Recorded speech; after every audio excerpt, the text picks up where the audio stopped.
Good afternoon, everybody, or good morning to those of our friends on the West Coast. My name is Al Spiegel. I've been a Bergen Catholic since 2004, and we've been with ExamSoft since March of 2015, 14, 15. It's been about a year and a half. We're on our second full year of implementation, and we're excited about it. We're still excited about it. There's a lot that we do that I think we do well. There's some things I think we need to work on. But we got into this. We dove into it. And one of the things that we did kind of over the summer and we're doing now is we kind of look back on the first year and see exactly what are we doing now, where do we want to go. Is there things that we want to focus on, that kind of thing. So I'm just going to share with you some of what some of our greatest hits, I guess, from the first year. I'm lucky that I learn, or I teach, and I work at every place that I've learned except for elementary school. So I'm a graduate of Bergen Catholic, the Vigilant, and St. Peter's, and I work in all three places. So I'm very privileged to be able to do that. If you want to know more about me, there's my LinkedIn. If you couldn't tell I'm an only child, that's a picture of me on top of Grand Teton in Wyoming this summer. So, I'm very good at taking selfies. About Bergen Catholic, we are a school of 685 boys and approximately 60 teachers. We are located we're not a suburb of New York, but in the New York metropolitan area. We're about 20 minutes from New York City. And we draw kids from 90 to 100 different towns. I think we might be over 100 towns now, from all over, about 7 different counties, including 6 in New Jersey.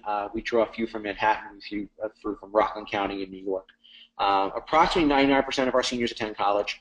We're a college preparatory school with an average class size of somewhere in the low 20s, and our tuition is a tad over $16,000 a year. If you add on the cost of our laptop, which I'll talk about in a minute, and supplies and whatnot, fees, we're close to about $18,000 a year.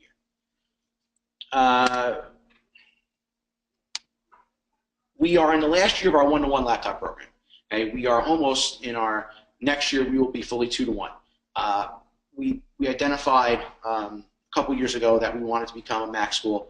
We've been using Lenovo since 2002. So we began to phase out the Lenovo's with MacBooks and iPads. Primarily, we get those two devices on your screen for the same price we can get the Lenovo. So right now we've got all of our freshmen, sophomores, juniors, any of our kids that transferred in prior to this year, and some of our seniors who opted to buy the bundle have MacBooks and iPads. Then the rest have the Lenovo tablet. So we're in the process of phasing that out, and we'll be completely 2-to-1 in the 17-18 school year. So what did we learn?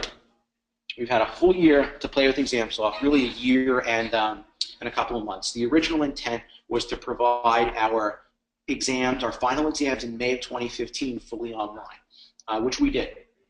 And as we've gone through all this stuff, as we've now had experience with classroom implementation, with midterm final exam implementation, what do we walk away with? What are the things that we know we're doing right? What are the things that we need to work on? So the what we're doing right part, we didn't offer, when we started using ExamSoft, we did not pilot.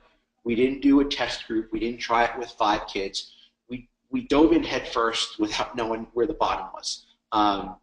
We had said in March of 2015, in May of 2015, all exams will be online. Our faculty was not new to using online testing because we had been using our product called ExamView, which had shipped with a lot of textbooks, and they've been using, some use that off and on for a while. Some use like the quiz functionality when Edline was our learning management system. They were using that, so it wasn't new. Right? So when we trained, we made sure we trained in every department cross-functional, so that everybody had a point person or at least 2 people in their department they could go to. But one of the things us as an IT, as a tech team, that we really felt was important, that once this goes live, it's not going to be ExamSoft's fault, and it's not going to be your computer's fault if it doesn't work. We were going to make sure that we took those two out of the equation. So, if there was something wrong with an implementation of a test or the design of a question, we weren't going to give anybody the opportunity to say, oh, my laptop was broken, I couldn't get a loaner, or I couldn't get access to ExamSoft or anything like that. So that was key. And then the support for the faculty, however possible, was also key. Whether it be like a push-in model, there were times I would spend a period in a classroom. The classroom teacher was doing their thing, prepping kids for the test, and I would just make sure that they could get on. They had no issues with their wireless or getting the test and all that kind of stuff, especially for people who were new to ExamSoft, and something we provide for our new teachers as well. If there's generally the students at our school, if potentially there's any sob stories for the teacher, I tend to, how do I say this diplomatically? I tend to negate those sob stories. So there's no excuses when they have to deal with me in terms of those situations. So it works out well. So we get the kids online, they're taking their tests, and then I just I'm out. I do my thing. So we do push in, we do some one-to-one coaching with the teachers. I've become more the point person, although there's a bunch of people at our school who do this, but I've become like a point for ExamSoft. But I also, what we try to do, and I just encourage them, we did training last week. I tell them, hey, use the resources ExamSoft has. Use the admin line, use the communities, use the resources online, whatever you can find. It just doesn't have to be me or a select few people that can answer questions. So we constantly spend some time with this. We'll refresh before midterm and final exams. Like I might speak on a couple of items. Last year I did a video. I just went through everything I think of in terms of what's important for midterm implementation, and I put it in I did a webcast, and I threw it out to the faculty, which we get that kind of stuff. We get positive response from, oh, this is great because I can kind of watch when I need to, and we get some that still prefer that almost that human touch, which maybe it's me. I'm okay with the video. Like as long as I can get the information I need, it doesn't have to be someone in front of me. As long as I know I have a place to go for questions. So that's in terms of our faculty training. We try to promote sharing. As I said to you, I'm an only child, so I don't share. But we really try to promote working departmentally, taking one another's tests. We found that's actually pretty good when the teachers, especially if they're teaching the same course, or even if they're teaching something different, can you take my test? Just to see how it looks. Are the questions worded okay? The flow of questions, the formatting. I know, with kids with iPads and with Lenovo's, it's a little bit, sometimes can be a challenge in terms of formatting. I know I had this last year when I was teaching Python. Wrote my final exam. It looked great on my MacBook, but the kids in the class primarily had Lenovo's, and it wasn't formatting right. So, someone actually looked at it and picked up on it. So that's a help. We also create shared question folders for each department. So if they want to create stuff together and use that together, we're trying to instill in them the idea that if you create questions once, you create them right, and they're good, solid questions, now you've got to create a big bank, that you can use across the department. And it's okay to share. It's okay for more than one person to use a question and that kind of stuff, especially when it comes time to writing like departmental exams and whatnot. So we're encouraging that. And then we're also, with tech support, we have found that it has to be immediate. And it's tough because you're in the middle of 5 things and someone's screaming that, oh, I need help with ExamSoft. It's not something we can say, okay, we'll get to it, in an hour, because that's a need, especially for test administration. There's an immediate need for that. I was lucky enough to be a site engineer for the bar exam in July, and I was that really hit home in terms of, wow, we need to be on our game. If there's a student with a problem, we got to hit that right now. So the tech support has to be immediate, and we make sure during exam time that we're readily available. We've got a pool of loaners. We've always got 5 laptops that are dedicated just for ExamSoft. So if there's ever I forgot my laptop, which, yes, I would love to teach responsibility, but at the same time, there's a need. Oh, I left it at home, but I need to take a test. So we've got them available just for that. we make sure that for around exam time, we've got our pool loaners that are working and whatnot. They're ready to be handed out.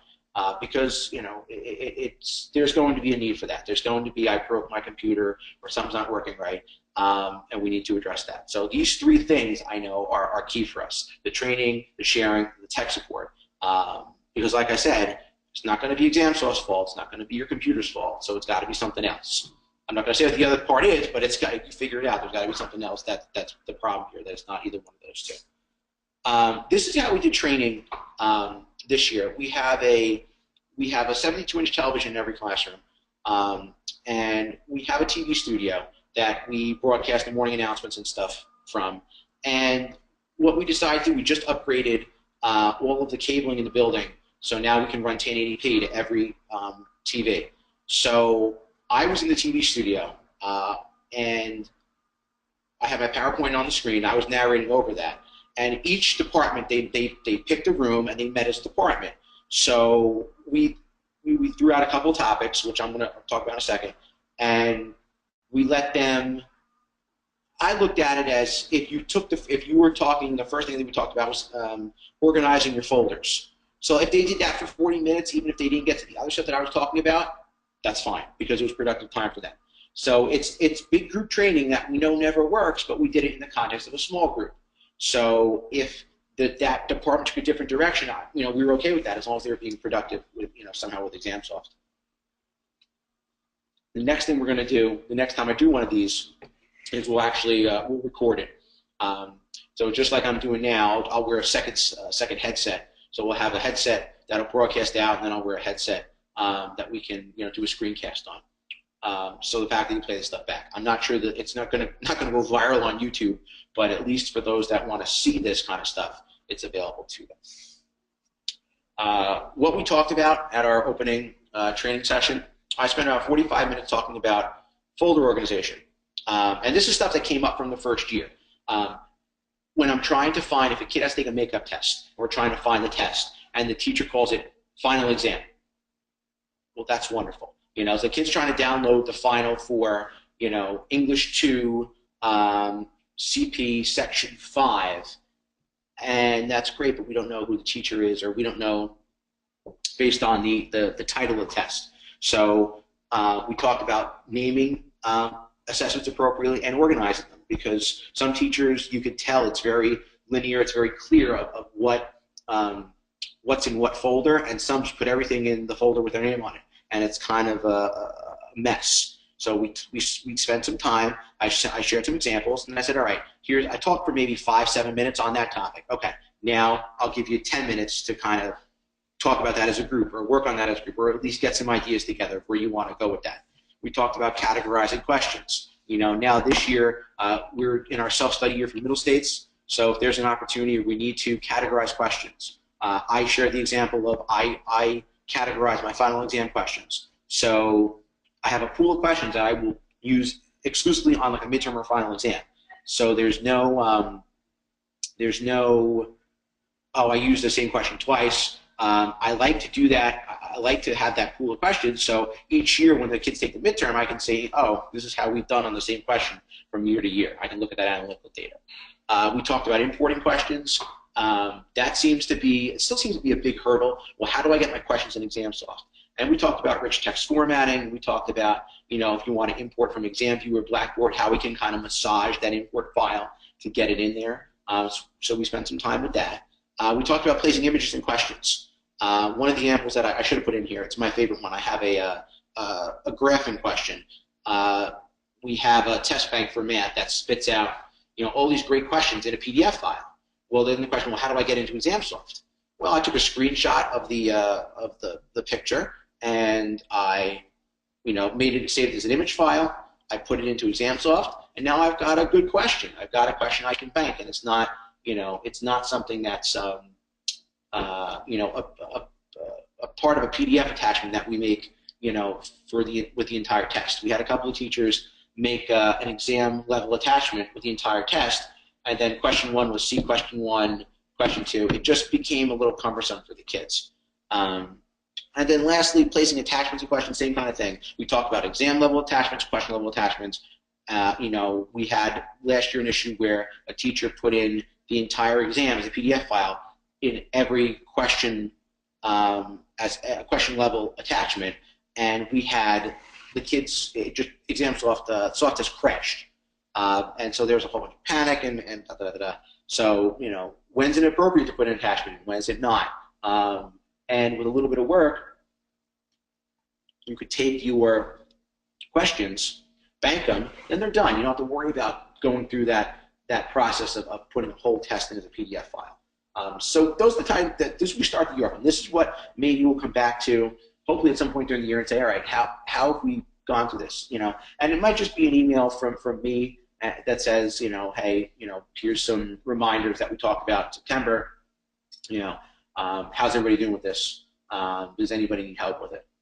So that's the faculty training part. We talked a lot and we learned a lot about being vigilant. You know, there was some thought that, oh, it's computer-based testing, I don't have to worry about cheating.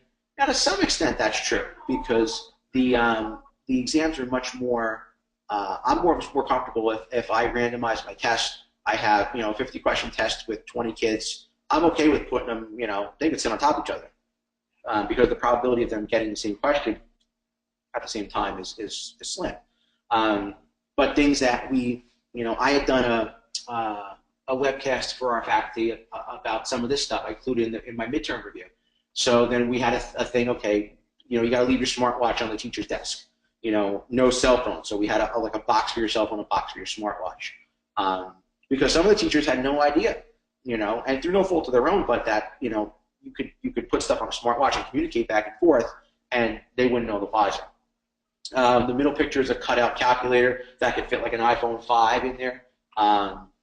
That, you know, that kind of stuff, you know, things never what they seem. The water bottle with the label on it, I actually found templates for Aquafina and for Pepsi that you could actually type on the label on the outside and then wrap it around. So, you know, who would think that there's not the ingredients on the bottle, but it's actual GIP notes.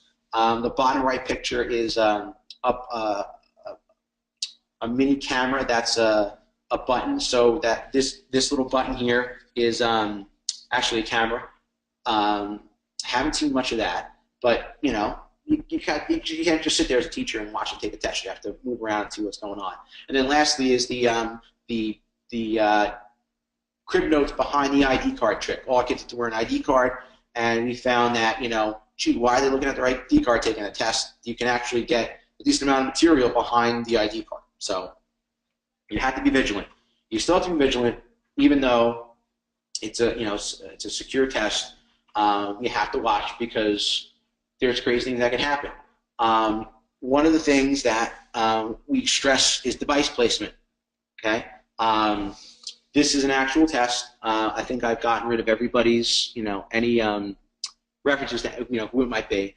But we caught a student taking the test on this is on the iPad, and this was, he had held the iPad up for the kid behind him or near him to see, and it was, yo, I got 2 questions left. They're the ones where you need to answer with multiple names. I'm going to take turns highlighting each name, and if you do nothing, that means no. But if you tap your laptop, that means yes. I only have 2 more problems. Thanks. What this kid didn't know was the kid who was trying to get help from fell asleep. He finished his test and fell asleep. So this kid got busted. It was clear as day. So they're still going to try, you know. So one of the things we talk about with the faculty is how do you arrange your students, you know. This seems to be a popular format, putting them face to face. Sometimes we put them around the outside, just looking at the wall.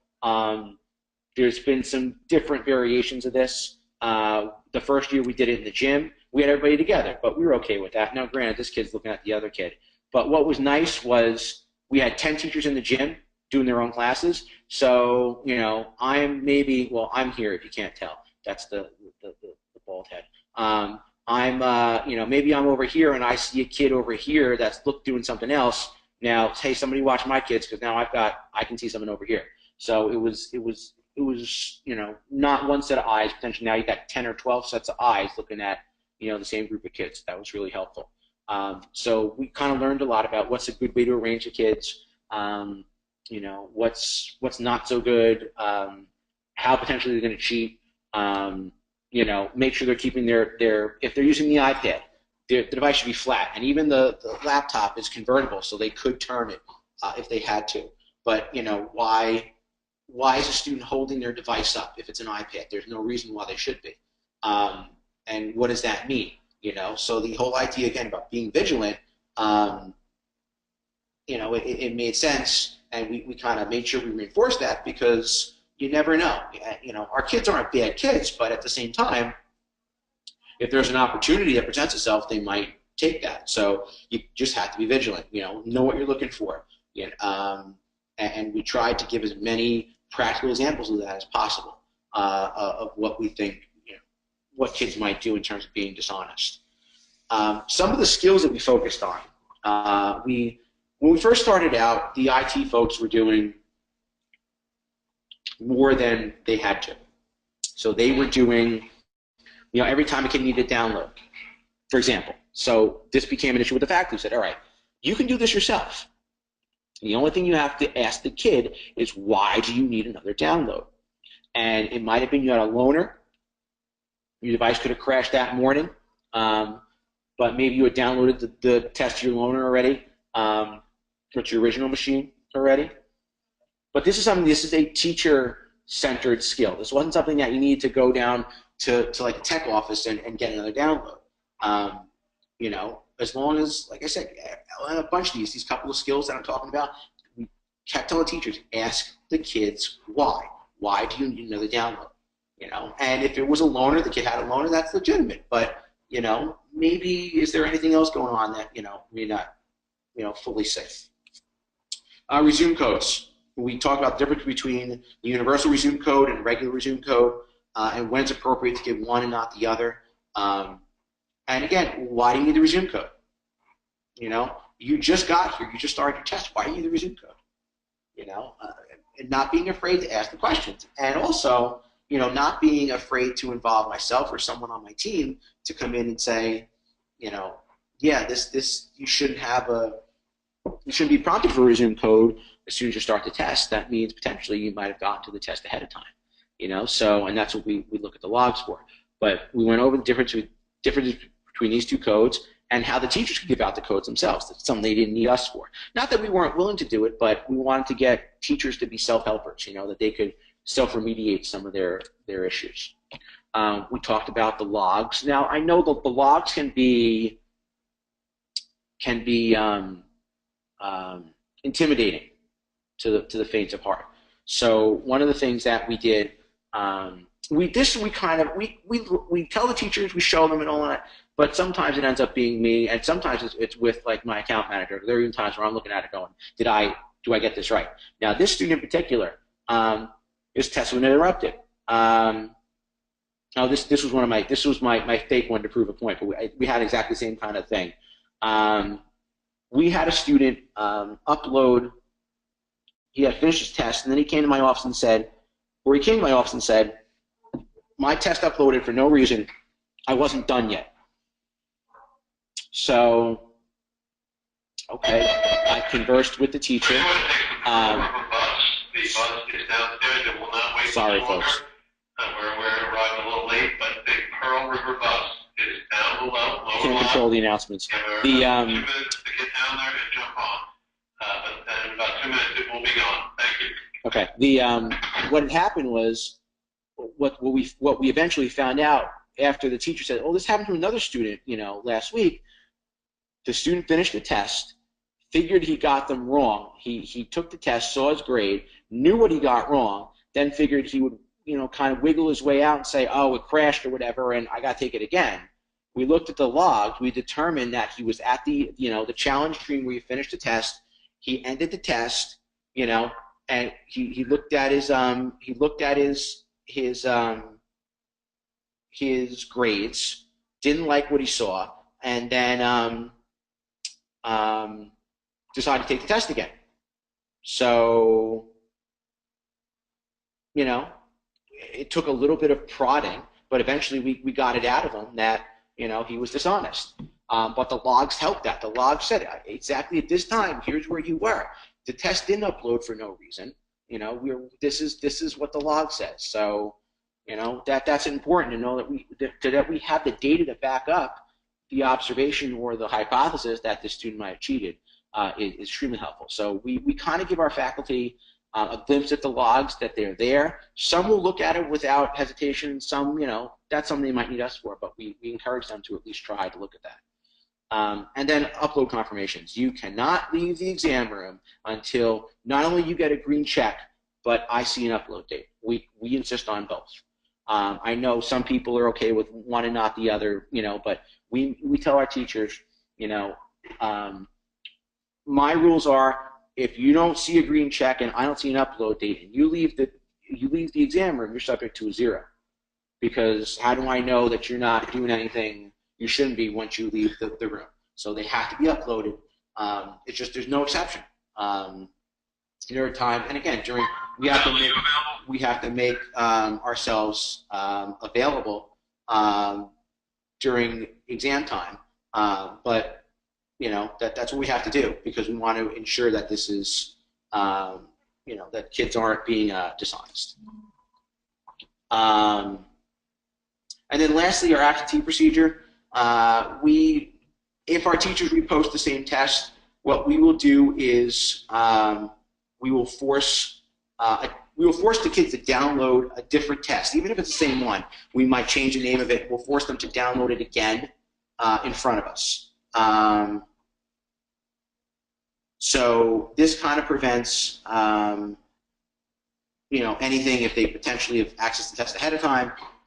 We want them to, at the minimum, think that they're taking a different test. So they have to download in front of us. We change the assessment password, and we'll post it in a makeup folder. So we make sure that, like I said, it's not just the same test. The concerns that our teachers have had for a while is, well, what if the kid gets the passwords and they look at the test? Well, we're going to see that on the log. That's not an issue. So, and depending on, we don't generally have a lot of kids absent, but we could look at their snapshots and logs individually to just double check that they haven't seen anything. So, we had an issue about the clock adjusting and not prompting for resume code, but we we got that. I think it's down now. It's under it's about a minute.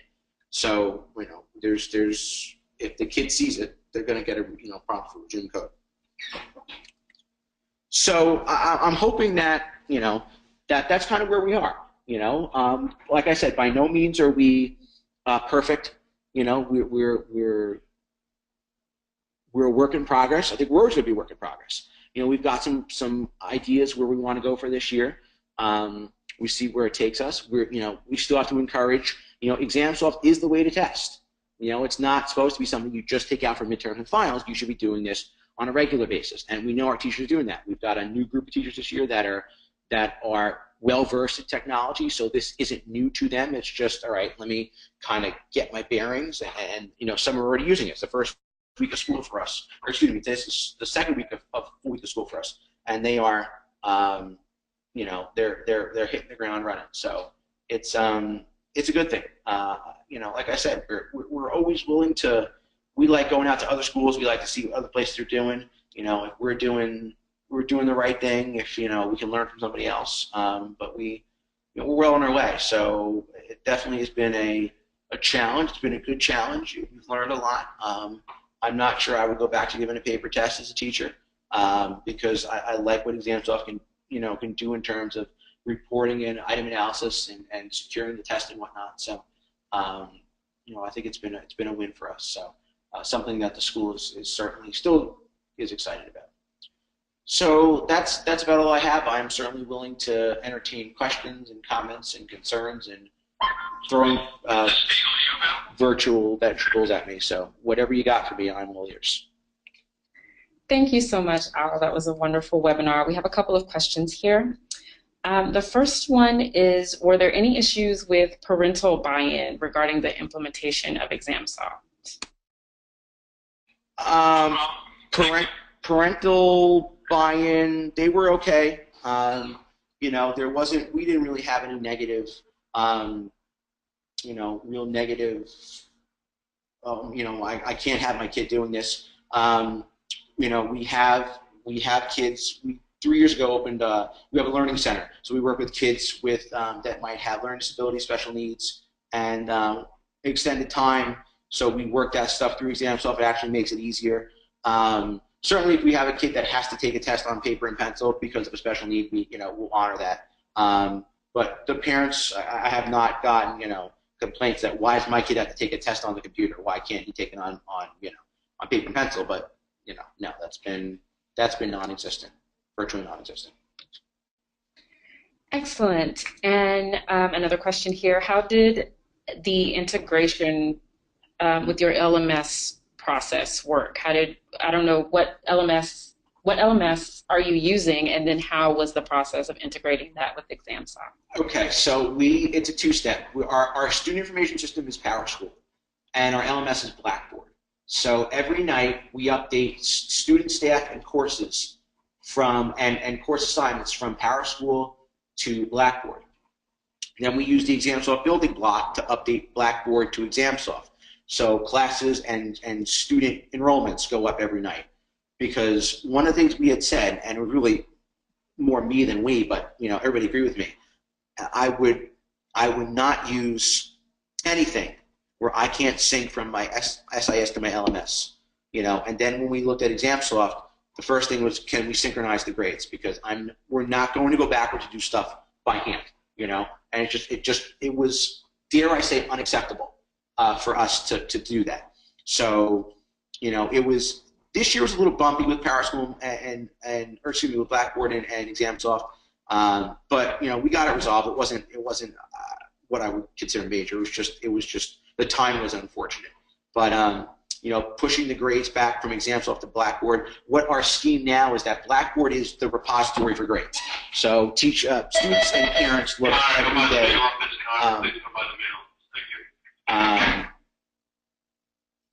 Every day you look at Blackboard for your assignments, what you got on those assignments, and what your current grade is. We push the grade to PowerSchool every night, so we keep just the running grade in PowerSchool.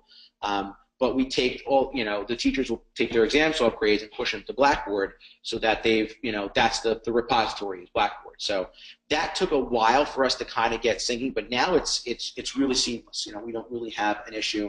There are times when we have an issue, it's because a kid they made their own Blackboard account, or they tried to create their own ExamSoft account, or they deleted something like their student ID number from someplace and they're not syncing up. So, but generally, it's once we got through those initial hurdles, it was seamless. And like I said, I insisted that this is how it's got to be, because we saw schools that had said, oh yeah, we put in by hand. We started doing ExamSoft. I had uploaded the files by hand. I said, there's no way I'm doing this on a daily basis. And right now we're still involved in schedule changes. So to think I got to have to, the file that I just did this morning, now I have to redo again tomorrow, forget it. I was adamantly against that. So it was like either you have a process synchronized or there's no process at all. Or I just wouldn't do it. Excellent. Thank you so much. Those are all of the questions that we had sent in. And as we said earlier, actually, we have a couple more that just popped up. So we have a question here, and have you used the reporting features very much? Yeah, so because I'm also reading, I see there's a question on the chat panel that I'm going to answer in a minute. The reporting we've done, I had talked with our faculty last year about item analysis, and I remind them about that kind of stuff, about what you can do. There are some that, just by my matter of habit, just don't do it. I'm trying to encourage that, and again, it's a pure modeling kind of thing. Hey, see what I'm doing, looking at the questions after a test, doing an item analysis. I shared some of the things that I did in a previous webinar that I'll look at, like average time per question. I'll look at, the time for the entire exam. Stuff that I build out a little bit to make sure that we're doing the right thing in terms of questions. But I really focus my faculty on like item analysis. That's like the primary thing is how many kids got this question right, how many got it wrong, where the answers varied, and why is this the case? If this was an easy question, if it was an easy question, why do you have the class get it wrong? You know, and that's what that's our immediate focus is on item analysis. I saw someone in the chat panel about Blackboard tests. We have had luck putting Blackboard tests into ExamSoft.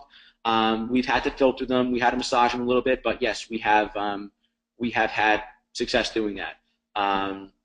You know, I forget one of the import filters that we have is able to read Blackboard tests because I put them in. So you know, that yes, that's something that certainly can be done. I'm sorry, I don't know who asked it, but yes, it's something that can be done. Excellent.